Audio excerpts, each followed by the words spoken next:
This week, the Misfit Travelers travel to Bacchus, Minnesota to visit the Scamp trailer factory. Once you place an order for your Scamp with one of their expert salespeople, you're on your way with your Scamp production. When it's ready, your Scamp sales associate will let you know, and you have the option to pick it up or have it delivered. The Misfits recommend picking it up in person because you will get a tour of your new Scamp, detailed information, and they'll help you with any questions you may have. Every department in the Scamp factory is there to help you with their talented and helpful representatives. The Scamp you see here is a 13-foot standard layout too. It has a wet bath, a 54-inch bed, and other added features that are customizable when you place your order. Any Scamp you choose is great for camping. Even the Misfit Travelers had a chance to go scamping and they loved it.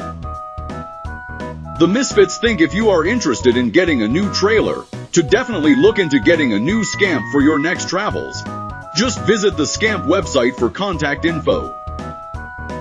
The Scamp is sleek and lightweight and easy to pull, which makes it easy for new Scampers to manage it on their own. That was a fun adventure. Let us know what you think. What's next for our Misfit Travelers? Stay tuned for more. Thanks for watching. Until next time, fellow Misfits. Don't forget to show support and click below to subscribe to the Misfit Travelers channel. Thanks again for watching. See you soon.